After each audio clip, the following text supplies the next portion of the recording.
سلام، حمیدرضا طاهری هستم با آموزش برنامه‌نویسی پایتون. بعد از مدت‌ها داریم این ویدیو رو رکورد می‌گیریم و بخش مقدماتی رو ما تموم کردیم. تقریبا شی‌گرایی رو گفتیم و این میشه اولین قسمت از فصل جدید.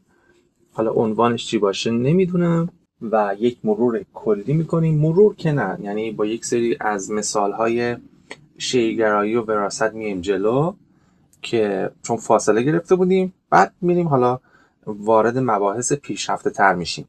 دوره برنامه‌نویسی پایتونمون این بوده و حتی حضور ذهن ندارم که تا کدوم قسمت تا چی گفتیم. اصلا یکم میگم پایینتر. وراثت گفتیم، درک کامل وراثت، شیگری. اوکی، از قسمت 36 دیگه احتمالاً قسمت ها رو 01 02 از نو بزنم و روی فصل جدید باشیم، یعنی ادامه همین فصل ولی با محوریت این که قسمت 1 به بعد میشه. اوکی، میریم و اینم که چیز خاصی نیست، حل میبنده. خب شروع میکنیم. یه دونه فایل جدید درست میکنم و پایتون باشه. یک کلاس ایجاد میکنیم برای نمایش اطلاعات کاربر. خب کاری که باید انجام بدیم طبق معمول مینویسیم کلاس و اسم کلاسمون چون حالا در مورد کاربر هست یوزر میذارم. اول حرفش هم با حروف بزرگ، 2 نقطه آخر اسم کلاسمون میذارم. یه دف تعریف میکنم، میگم دف اینیچه خودش سلف رو برمیگردونه ولی من یه دونه کاما فرست نیم و یه دونه لاست نیم هم برگردونه. حالا دیگه از این به بعد کم کم کدا رو که نوشتیم بعد دیگه کپی پیستی میریم جلو که زمان ویدیو هم گرفته نشه. این دوتا اینها رو شما خوندین قطعا ولی مرور میخواد بشه. اف نیممون برابر باشه با فرست نیم، سلف بعدی هم دات ال نیم بشه برابر بشه با لاست نیم.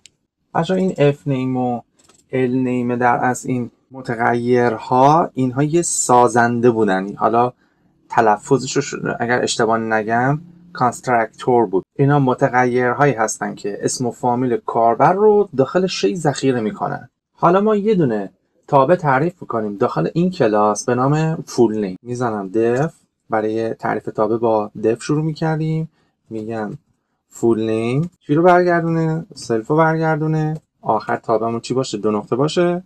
خب این تابع ما چه کاری انجام بده؟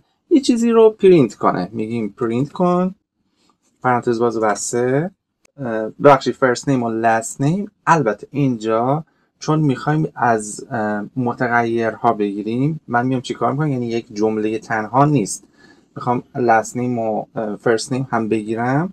یه دونه اف اگه یادتون باشه اف استرینگ میگیرم، میگم مای مثلا فول نیم ایز، حالا متغیرهام رو میکشونم اینجا وسط جمله، میگم سلف کن دات اف نیم، یه فاصله، 2 تاکولات باز و بسته، یه سلف دیگه، این دفعه هم سلف کن دات ال نیم، یعنی همین متغیرهای درون اینیتمون. خب این از تابع درون این کلاس یوزری که ما داشتیم. وقتی صدا زده بشه ما اسم کامل کاربر رو توی جمله‌مون چاپ میکنیم. مثلا دقت نکردم میکروفون هم ازم دور بود. میکروفون رو بذارید. خب امیدوارم صدا از قبلش درست ضبط شده باشه. میریم سراغ کدمون. الان باید چی کار بکنیم؟ الان باید یه دونه شی یا همون آبجکت از کلاس یوزرمون ساخته بشه و حالا اسمش هر چی دوست داشتین میذاریم. من اسمشو میذارم U1 مثلا، یوزر 1. میگم U1 برابر باشه با یوزر با حروف بزرگ پرانتز باز و بسته حتما نیاز داره. الان اینجا چیا رو از ما میخواد؟ یه دونه فرست نیم، یه دونه لاست نیم. پس میام اینجا دابل کوتیشن یه دونه نیم و یه دونه لاست نیم که اینجا مثلا من میزنم THI مخفف. الان میام چی کار میکنم؟ میگم U1 ما از چه تابعی؟ U1 دات چی بشه؟ دات فول نیم بشه. خب اجرا بگیرم، یه دونه اجرا میگیرم، یه ارور میده، ارور. بله این تابع دف ما باید یه خط بیاد عقب‌تر، احتمالاً یه رفرش مای فول نیم. اوکی من یه دونه CLS میزنم، یه بار دیگه ران میگیرم. خب my full name is اینجا یوزر و یوزر ما نام و نام خانوادگی رو برای ما چاپ کرد. خب بریم همین کد یکم خوشگل ترش بکنیم. مثلا این کلاس یوزری که ما داریم رو به عنوان والد در نظر بگیریم. اوکی، من الان میام چیکار میکنم؟ میگم که کلاس یوزر ما فرست نیم و لاست نیم داره، بعد یه تابع فول نیم هم داره که نام خانوادگی رو برای ما چاپ میکنه توی خروجی. الان این دوتا رو دیگه نمیخوام، اینو پاکش میکنم. میگم چی؟ میگم که یه دونه کلاس دیگه ما داریم، این کلاس استودنتمونه، مثلا استیو. خب این کلاس استیو ما میاد تبعیت میکنه از یوزر، درسته؟ یعنی چی؟ یعنی که یوزر ما والد هست و استودنت ما یا همون استیو که مال مخفف دیگه نوشتم دیگه، استودنت ما چیه؟ فرزند یوزر هست. پس این میشه والد، این میشه فرزند. کامنت چجوری می نوشتیم؟ با حالا هشتگ میتونستیم بزنیم parent.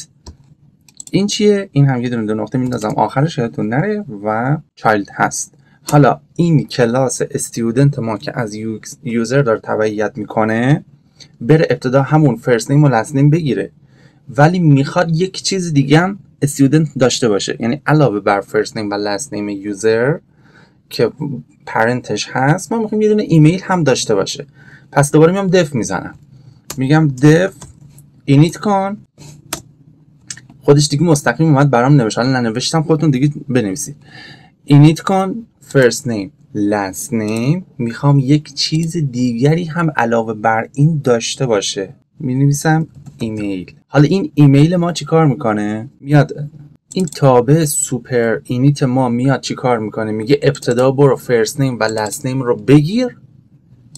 تابع سوپر ما میگه ابتدا برو فرست نیم و لاست نیم رو بگیر، بعدش چی کار بکن؟ بعدش بیا این بنویس self دات ایمیل برابر باشه با ایمیلی که اینجا هست. اوکی، پس ابتدا میره با تابع سوپر از یوزر میگیره اینا رو، فرست نیم و لاست نیم رو میگیره، میگه حالا بعدش ایمیل جدیدی که میخوام هم به استودنت ما اضاف بکن. حالا باز چی بسازیم؟ چی ساختن چجوری بود؟ حالا مثلا استودنت یک یوزر یک، حالا هرچی دوست داشتین اسمش رو میذاری. من میگم اس1 برابر باشه با استودنت پرانتز باز و بسته، حالا نام خانوادگی و یه دونه ایمیل باید بگیره. پس دابل کوتیشن میگم مثلا حمید و اینجا THI و الان دیگه 3 تا باید بگیره، مثلا حمید @gmail.com. میتونیم یک شیء دیگه هم تعریف کنیم. اینجا مثلا بزنیم اسمش S2 برابر باشه با student پرانتز باز بسته، مثلا حمید 2 این دفعه، حالا هر چیزی که دیگه دوست داشتین THI و حمید 2 @gmail.com. الان من ران بگیرم چه اتفاق میفته؟ من یه دونه CLS میزنم، اینم ذخیره میکنم، یه ران میگیرم. چون در اصل ما برای شی هامون در اصل S1 و S2 متدی صدا نزدیم، چیزی رو چاپ نمیکنه، در اصل چیزی تو خروجی نشون داده نمیشه. اگه بخوایم توی خروجی این رو نشونش بدیم با چیکار کنیم؟ با پرینت کنیم. مثلا S1 ایمیلش رو مثلا بذارید بنویسم، میام چی کار میکنم؟ میگم مثلا پرینت کن پرانتز باز بسته S1 مون که الان تعریف کردیم، درسته؟ S1 مون مثلا ایمیلش رو برای ما اوکی کن، یا مثلا میگیم S1 رو چیکار کن؟ برو توی فول نیمش، فول نیم پرانتز باز و بسته. حالا میتونیم برای شیء دوممون هم دوباره همین کار رو بکنیم، به خاطر که یکم تنبل هستیم کپی پیست میکنیم. این رو 2 میزنم، این یکی هم 2 میزنم، من ذخیرهش میکنم، یه دونه CLS اینجا میزنم و از نو ران میگیرم. دیگه به همین ترتیبی که نوشتیم خروجی هم میبینیم اینجا برای ما نوشته. اوکیه؟ آره، حمید THI، حمید 2 THI ایمیلش هم که اوکی هست. دیگه چی کار میتونیم کنیم؟ بیام یه کاری کنیم، چون که یکم فاصله گرفتیم. من اگه بخوام مثالا رو کامل تر بگم، طولانی تر بگم، یکم شاید درکش سخت‌تر بشه و اذیت بشیم، ولی به صورت همزمان 2 تا ویدیو بذارم.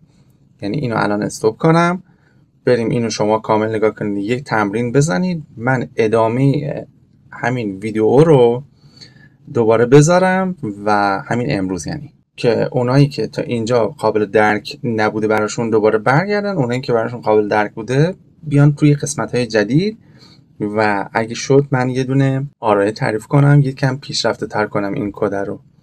خب تا اینجا داشته باشید تا بریم قسمت بعد.